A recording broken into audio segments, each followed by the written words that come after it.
하나님의 말씀은 이사야서 3장 1절입니다. 구약성경 969면 이사야서 3장 1절로 12절의 말씀을 제가 받들어 읽습니다.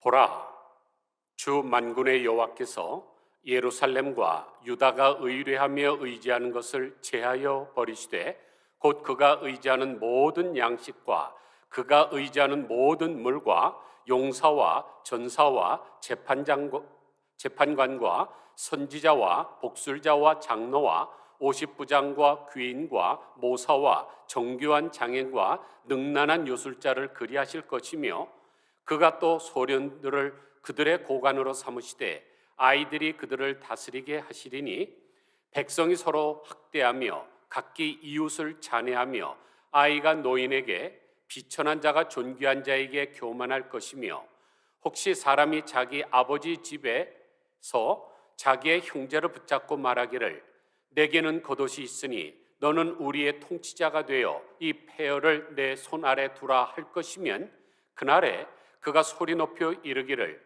나는 고치는 자가 되지 아니하겠노라. 내 집에는 양식도 없고 의복도 없으니 너희는 나를 백성의 통치자로 삼지 말라 하리라. 예루살렘이 멸망하였고 유다가 엎드러졌음은 그들의 언어와 행위가 여호와를 거역하여 그의 영광의 눈을 범하였음이라.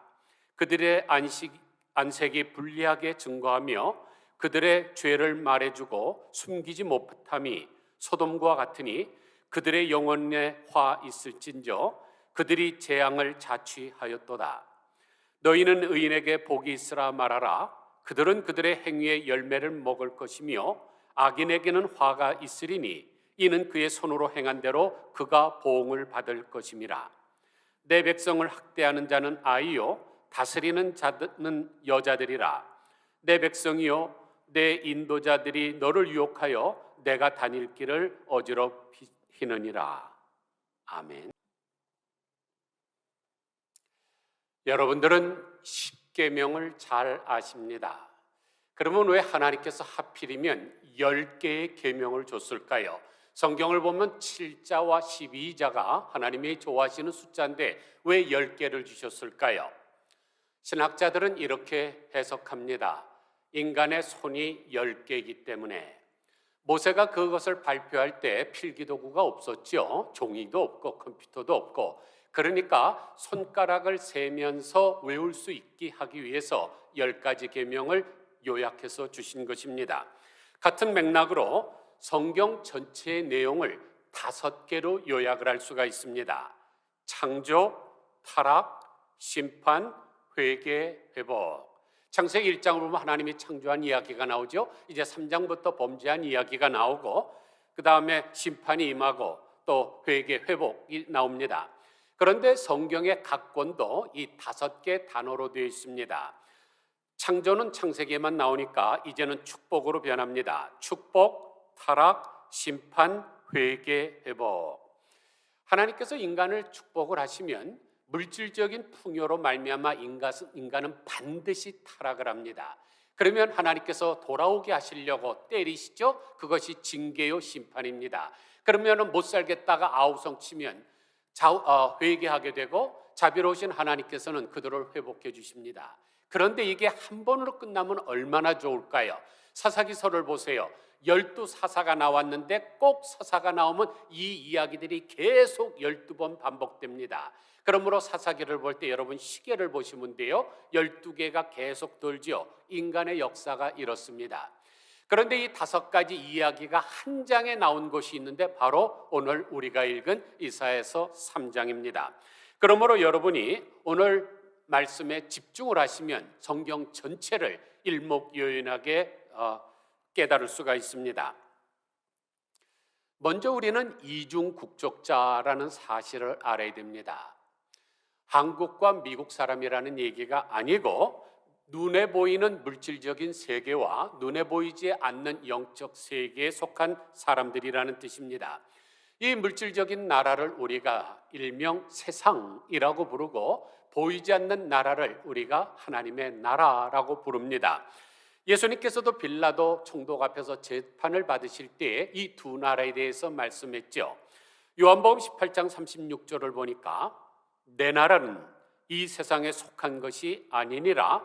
만일 내 나라가 이 세상에 속한 것이었더라면 내 종들이 싸워 나로 유대인들에게 넘겨지지 않게 하였으리라.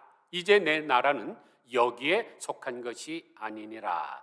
예수님께서 두 번이나 내 나라는 이 세상에 속한 것이 아니라 그랬습니다. 그런데 우리는 어떤 사람이었습니까? 이 세상에 속한 사람들이었습니다. 그러나 지금은 하나님을 믿어서 이 세상에 속한 사람이 아니라 하나님의 나라에 속한 백성이 되었습니다. 그런데 문제가 하나 있죠. 우리가 하나님의 나라에 속한 자들이라 그래서 무슨 유령처럼 공중을 둥둥 떠다니며 살지 않습니다. 아직도 이 먼지나는 땅에 두 발을 딛고 살아갑니다. 그래서 하나님의 통치와 동시에 이 세상의 통치자들의 통치를 받습니다. 여기에서 우리의 갈등이 일어나는 거죠. 그런데 구약시대 때 이스라엘이라는 나라는 그 두 나라가 하나가 됐던 나라입니다. 이런 나라를 신정국가라고 그러죠.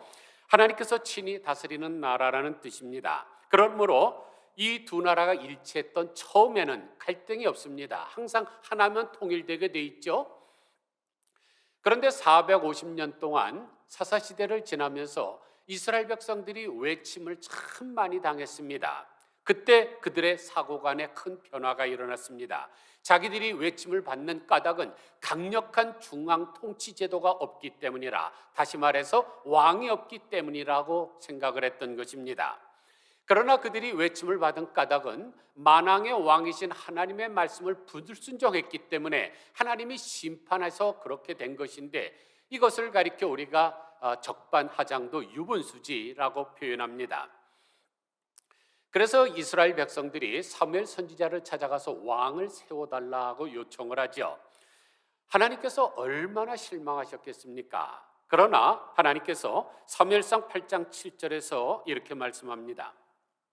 백성이 내게 한 말을 다 들어라.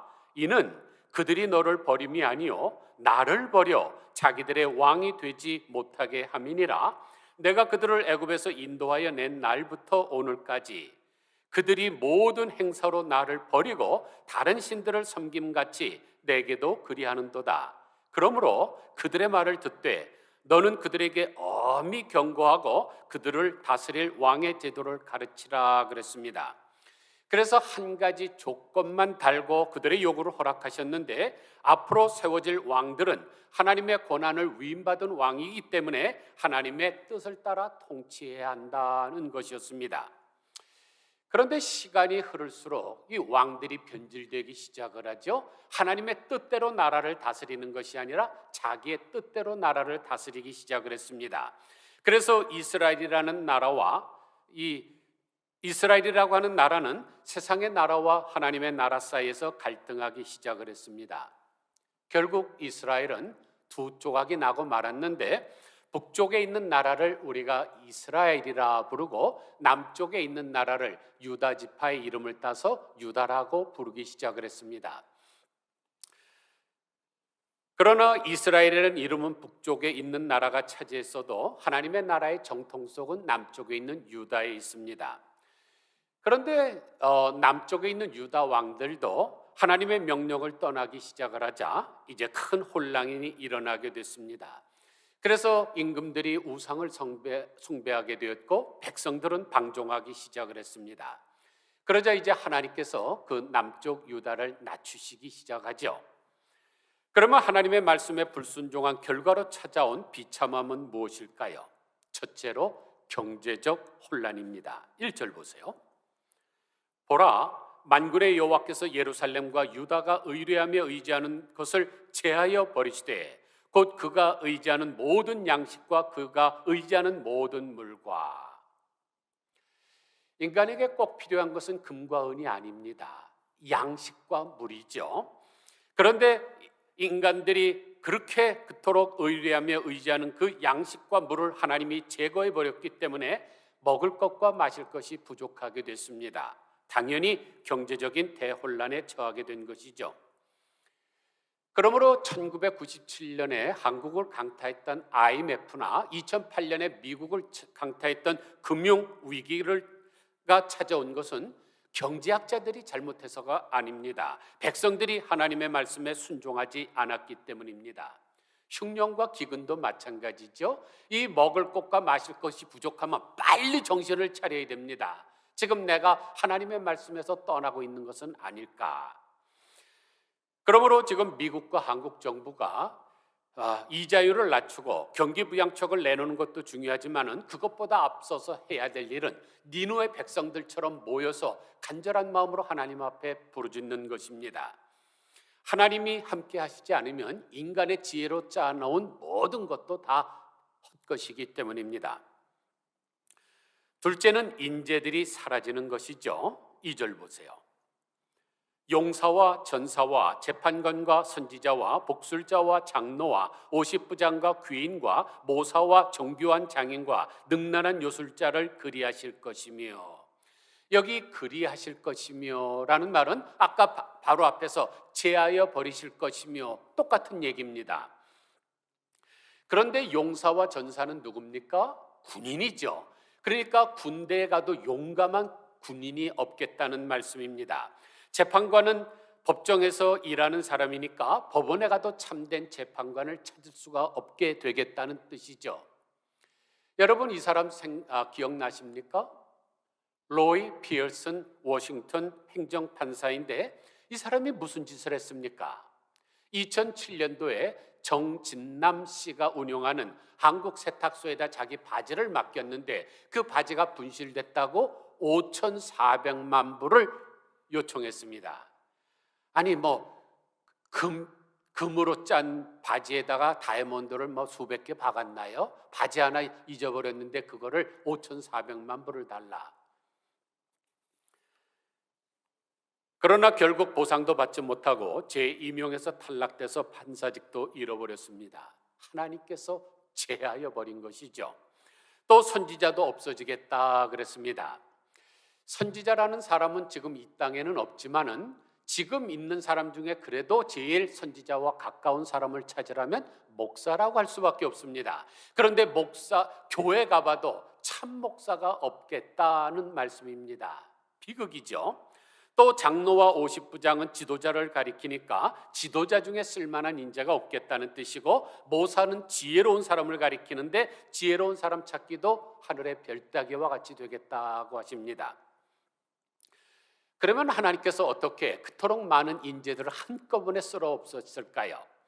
열왕기하 24장 14절에 나옵니다.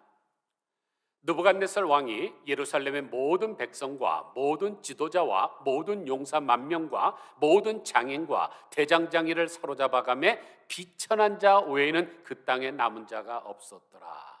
즉 바벨론 왕 느부갓네살이 이런 용사나 지혜로운 자나 재판관이나 모든 귀한 자들을 잡아갔기 때문에 그 땅에 남은 사람은 천한 사람밖에 없었습니다. 그러면 경제적 혼란이 오고 인재가 사라지면 그 다음엔 어떤 단계가 올까요? 정치적 단계가 찾아옵니다. 4절 보세요. 그가 또 소년들을 그들의 고관으로 삼으시며 아이들이 그들을 다스리게 하시니. 여기서 고관이라는 말은 높은 벼슬자리죠. 그런데 소년들이 고관이 돼서 백성을 다스리니까 얼마나 나라가 혼란스럽겠습니까? 지금도 여러 나라가 혼란한 까닭은 애들이 나라를 다스리기 때문에 그렇습니다. 12절 말씀에도 내 백성을 학대하는 자는 아이요 다스리는 자는 여자들이라. 내 백성이요 내 인도자들이 너를 유혹하여 내가 다닐 길을 어지럽히느니라 기록됐는데, 여기서 말하는 아이나 여자는 전문적인 지식이나 경험이 없는 사람을 상징적으로 표현하는 것입니다. 그런 사람들이 통치자가 되니까 백성을 잘못된 길로 인도하는 것이죠. 그 예가 열왕기상 8장에 나오는 르호보암 예입니다. 지혜로운 왕 솔로몬이 죽자 그의 아들 르호보암이 왕이 되는데, 르호보암은 아버지 때의 나라를 다스릴 때 도와줬던 그 지혜로운 현인들의 말을 듣지 않고 자기와 소꿉장난하면서 자라났던 젊은 애들에게 물어요. 그 결과 나라가 두 쪽이 나지 않습니까? 여러분들께서 잘 아시다시피 제가 30년을 목회를 하면서 정치 이야기 참 안 하는 목사 중에 하나입니다. 정말로 잘 안 하려고 굉장히 노력을 합니다. 그런데 오늘은 한마디 해야 되겠습니다. 왜냐하면 본문에 정치에 대한 말이 나오기 때문에. 3월 9일에 있을 대한민국 대통령 선거에 지금 여당 후보로 이재명 전 경기도지사가 출마를 했습니다. 그런데 그분은 전과 사범의 범죄자입니다. 2002년도에 검사를 사칭하다가 벌금 150만 불을 선고받았고 2004년도에는 음주운전하다가 적발되어 벌금 150만 원을 선고받았고 2004년에는 특수공무집행방해 및 공용 물건 손상 혐의로 벌금 500만 불 선고받았습니다. 그리고 2010년에는 선거법 위반으로 벌금 50만 원을 선고받았습니다. 민주화 운동을 하다가 자랑스럽게 투옥당한 것이 아닙니다. 별의별 더러운 범죄로 인해서 4번씩이나 벌금을 물었던 것입니다. 이런 사람이 대통령이 되면 누가 제일 좋아하겠습니까? 감옥에 있는 사람들이겠죠. 아니, 전과 4범도 대통령 되는 판에 난 전과 20범이니까 나는 더 잘 돼야지, 이런 이야기 안 나오겠습니까? 또 백성들에게도 나쁜 영향을 미치죠. 정말로 경건하게 성실하게 살아야 되겠다, 이런 꿈을 다 접게 만듭니다. 어떻게 하든지 꽁수를 피든지 거짓말을 하든지 뭘 하든지 꽁 잡는 게 매라고, 이런 사람이 대통령이 되면 안 됩니다. 야당 후보인 윤석열 전 검찰총장도 마찬가지입니다. 이분이 검찰총장으로 있을 때 얼마나 많은 사람들을 잡아다가 감옥에 넣었겠습니까? 그렇다면 법 앞에 만민은 평등해야 됩니다. 따라서 아무리 자기의 아내라고 할지라도 범법을 했으면 감옥에 넣어야 됩니다. 대한민국 민법 제840조는 이혼의 사유를 이렇게 밝히고 있습니다. 첫째, 배우자의 부정한 행위가 있었을 때. 둘째, 배우자가 악의로 다른 일방을 유기한 때. 셋째, 배우자 또는 그의 직계 존속으로부터 심한 부당한 대우를 받았을 때.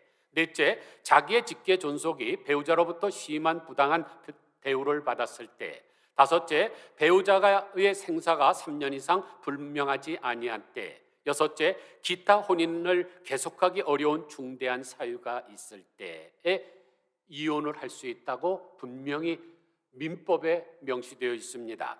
그런데 여기 1조에서 말씀하시는 배우자의 부정한 행위가 있을 때라는 말은 배우자가 불륜을 했을 때만 말하는 것이 아니죠. 광범위한 부정을 행했을 때는 이혼을 하라, 할 수 있다 말을 하는 거죠. 그러므로 김건희 씨가 부정을 행했다면은 헤어지든지 아니면 그것을 용서하기로 했으면 용서하고 그냥 조용히 살지, 정치판에 나오면 안 됩니다.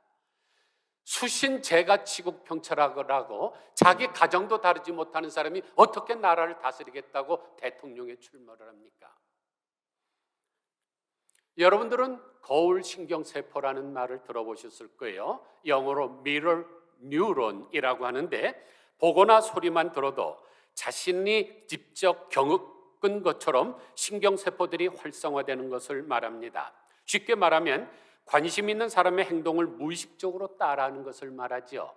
지금 이재명을 따르는 사람들이 있습니다. 윤석열을 따르는 사람들이 있습니다. 왜냐하면 자기의 관심이 있기 때문에. 그런데 그 사람들이 그것을 보면서 이재명이 전과 사범인데도 받아들이고 윤석열의 부인이 그런데도 받아들이게 되면 우리 민족은 망합니다. 그래서 마태복음 5장 16절을 보면 이같이 너희 빛을 사람 앞에 비추게 하여 저희로 너희 착한 행실을 보고 하늘에 계신 너희 아버지께 영광을 돌리게 하라 그러셨죠. 그런데 이런 야비한 정치꾼들의 영향을 받으면 백성들이 서로 이간질을 합니다. 5절 보세요. 백성이 서로 학대하며 각기 이웃을 잔해하며 아이가 노인에게 비천한 자가 존귀한 자에게 교만할 것이며. 지금 우리가 살고 있는 시대를 너무나 정확하게 반영하고 있지 않습니까? 백성들이 서로 악유다툼하고 이웃을 학대하며 어른들을 무시하고 아나무인입니다.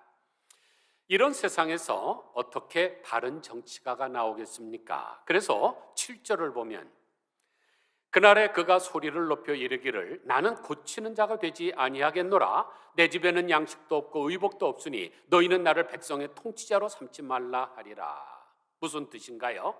나는 힘들게 세상의 잘못된 부분을 고치려고 하지도 않을 것이며 지금은 세월이 좋지 않으니까 지도자도 되지 않겠다는 뜻입니다.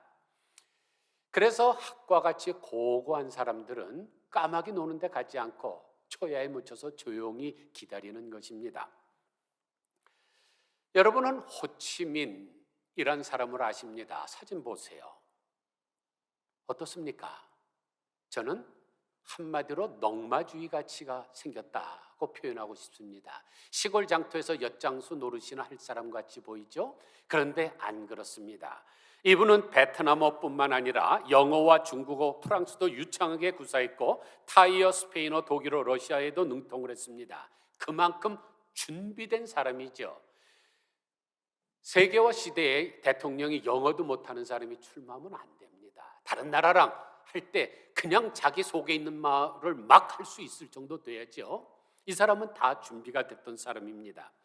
그리고 이분은 비록 공산주의자이긴 했지만은 어느 공산주의자들처럼 한 번도 다른 사람 정적을 숙청한 적도 없으며 자신을 우상화시킨 적도 없습니다. 대신에 국민들로부터 호 아저씨라고 불림을 받으면서 온 국민의 사랑을 받았죠. 그래서 심지어 전쟁통에서도 이 호치민의 생일이 되면 남쪽 월남 사람들도 가게 문을 닫고 쉬면서 이 사람을 존경했습니다. 그런데 그분이 그렇게 살 수 있었던 까닭은 삼궁 정신 때문입니다. 그러면 호치민 선생이 평생 마음을 품고 살았던 삼궁 정신은 뭘까요? 첫째는 꿍아인데 함께 산다는 뜻입니다. 둘째는 꿍안인데 함께 먹는다는 뜻입니다. 셋째는 꿍땀인데 함께 일한다는 뜻입니다. 이분의 이름을 호치민이라고 부르는 까닭은 그 뜻이 깨달은 자라는 뜻이기 때문에 그러지 이분의 원래 이름은 웅웬 씬꿍입니다. 그 꿍자를 따서 세 개 꿍을 만들었습니다. 그게 삼궁 정신이죠.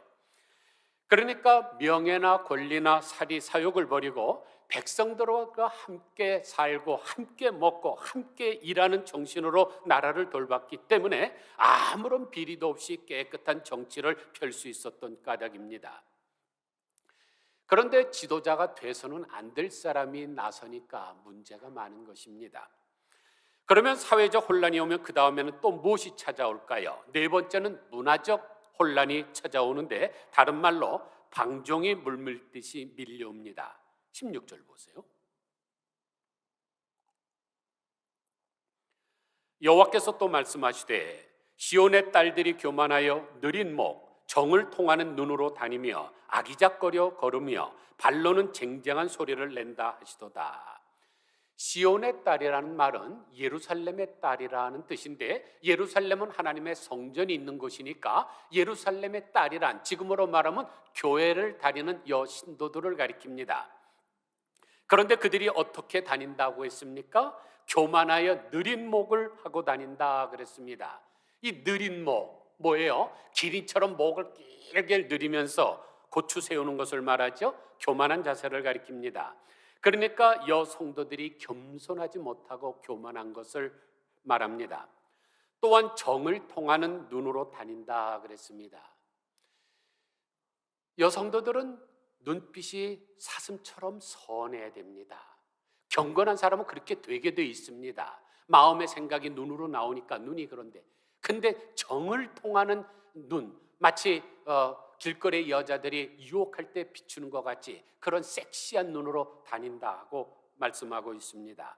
또 여기를 보니까 아기죽거려 거린다 그랬는데 그 말은 보폭은 짧지만 교태를 섞은 빠른 걸음걸이를 말합니다. 그러니까 기모노를 일본 기생들이 엉덩이를 살살 흘리면서 꼬리 치면서 걷는 것과 같지요. 뿐만 아니라 발로는 쟁쟁한 소리를 낸다 그랬습니다. 발목에 여러 가지 장신구들을 달아서 걸을 때마다 착착착착 소리를 내면서 걷는다. 이게 바로 이사야 선지자가 활동하던 시대의 모습입니다. 그런데 그것은 지금 우리가 살고 있는 시대와 동일합니다. 왜냐하면 역사는 변해도 인간은 절대로 변하지 않기 때문입니다. 그래서 경제적 혼란, 사회적 혼란, 정치적 혼란, 문화적 혼란이 찾아왔습니다. 결국 어떻게 됐을까요? 8절 보니까 예루살렘이 멸망하였고 유다가 엎드러졌음은, 이렇게 표현하는 방법을 동의병행법이라 그러죠. 두 가지가 똑같은 겁니다. 예루살렘이나 유다 똑같고 멸망하였고 엎드려졌으면 똑같은 것입니다. 그런데 똑같은 이야기를 두 번 반복해서 씀으로써 강조하는 것이죠. 즉 나라가 완전히 멸망했다는 뜻입니다. 그러면 나라가 멸망한 까닭이 무엇일까요? 8절 중반부에 정확한 진단이 나옵니다. 그들의 언어와 행위가 여호와를 거역하여 그의 영광의 눈을 범하였습니다. 하나님의 영광의 눈을 범하였다는 말은 하나님이 눈이 싫어하는 일을 저질렀다는 뜻입니다. 우리가 잘 알듯이 하나님은 온 세상을 지금 감찰하고 계십니다. 특별히 하나님의 백성들의 언어와 행동을 달아보시기 위해서 주시하고 계십니다. 그런데 하나님의 백성이라는 사람들이 세상 사람들이 하는 그 유행을 따라서 살아가고 있으면서 하나님의 눈에 거스리는 일만 저지르죠. 그래서 결과가 노아의 홍수 아닙니까? 결국 남유다도 주전 587년에 바벨론 왕 느부갓네살에 의해서 멸망당하고 말았습니다. 그러면 멸망당할 때의 모습이 어떠했을까요? 24절 보세요. 그때에 썩은 냄새가 향기를 대신하고 노끈이 띠를 대신하고 대머리가 숱한 머리털을 대신하고 굵은 베옷이 화려한 옷을 대신하고 수치스러운 흔적이 아름다움을 대신할 것이며, 지금 5번이나 계속적으로 반복하면서 나오는 단어가 뭡니까? 대신하고. 뭐가 뭘 대신해요? 전에는 향수를 뿌리고 다녔는데 이제는 썩은 냄새가 그것을 대신하게 되고, 예전에는 아름다운 머리띠를 두르고 다녔는데 이제는 죽은 사람들이 애곡할 때 두르는 노끈을 두르게 되고, 전에는 화려한 옷을 입고 다녔는데 이제는 가장 값싼 굵은 베옷을 입게 되고, 전에는 고운 얼굴이었는데 이제는 얼굴에 수치스러운 흉터만 남게 되었다는 것입니다. 왜 이렇게 됐을까요? 왜냐하면 말과 행동으로 하나님을 거역하면서 하나님의 눈을 거슬렸기 때문입니다. 사랑하는 성도 여러분, 절대로 말과 언어로 하나님을 거슬리지 마시기 바랍니다. 하나님의 영광의 눈을 촉범하지 마시기를 바랍니다. 그러면 이스라엘 백성들처럼 쪽박 차는 날이 옵니다. 그러면 이러한 총체적 혼란 중에서도 믿음을 굳게 지키고 의롭게 산 사람은 어떻게 될까요? 10절 보세요.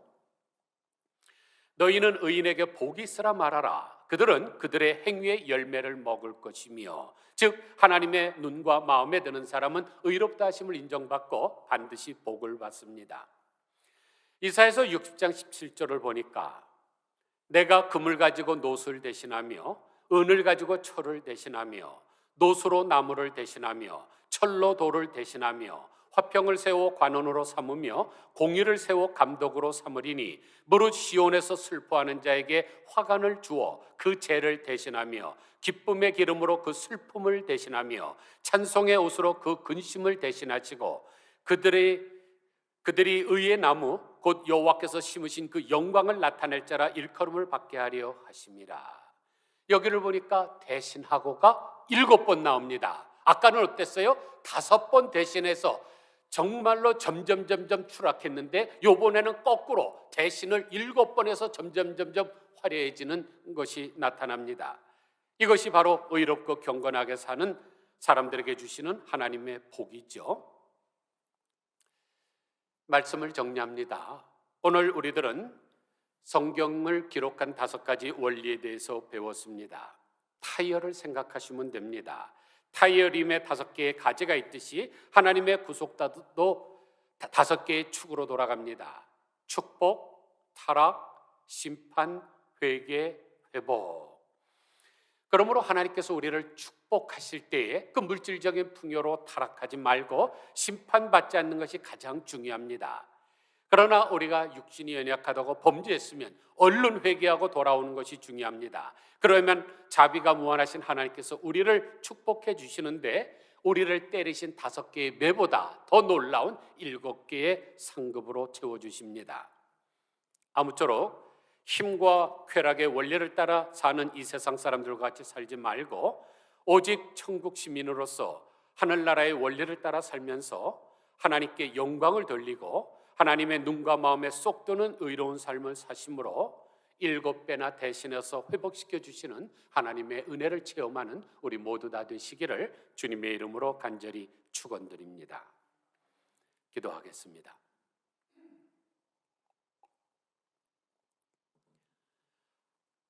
오직 진리는 하나님의 말씀밖에 없는 줄 압니다. 지금으로부터 3000년 전에 기록된 말씀이라 할지라도 지금 우리가 살고 있는 시대와 어찌 그리 동일할까요? 왜냐하면 역사는 변해도 인간은 절대로 변하지 않기 때문에 그렇습니다. 하나님 아버지, 지금 이스라엘 백성들에게 총체적인 혼란이 왔습니다. 그들이 하나님의 말씀을 거역하고 말과 언어로 하나님 앞에 촉범했을 때 하나님께서 그들을 경제적인 혼란을 주시고 인재들을 다 앗아가시고 또 정치적인 혼란이 오고 심지어 그들이 멸망당하는 데까지 갔는데 그 중에서도 하나님의 뜻에 의롭게 살아갔던 사람들은 7배나 잘 되는 복을 받은 것을 저희들이 배웠습니다. 하나님 아버지, 세상이 다 무너진다 할지라도 남산 위에 굳게 선 대나무처럼 소나무처럼 정말로 독이야 청청할 수 있게 하여 주시고 우리 하나님만 바라볼 수 있는 저희들 되게 하여 주시기를 원합니다. 지금도 문화적인 혼란까지 와서 목을 길게 내밀고 다니는 교만한 자들이 많이 있고 또 정을 통하는 눈으로 또는 쟁쟁한 소리를 내면서 아기작거리는 걸음걸이로 걷는 사람들도 많이 있지만 하나님 정말로 겸손하게 하여 주시옵소서. 때가 되면 하나님께서 겸손한 자를 들어 쓰시겠다고 약속하셨는데 호치민처럼 잘 준비하고 기다릴 줄 아는 사람 되게 하여 주시고 명예나 권세나 재물이나 또는 사리사욕을 다 버리고 민족을 위해서 국가를 위해서 내 몸을 초계와 같이 버릴 수 있는 참된 지도자들이 우리 가운데 나오게 하여 주시옵소서. 오늘도 세상을 다스리시고 통치하시는 하나님의 손길 아래 우리가 겸비하게 하여 주시기를 원하올 때에 예수 그리스도의 거룩하신 이름으로 간절히 기도드리옵나이다. 아멘.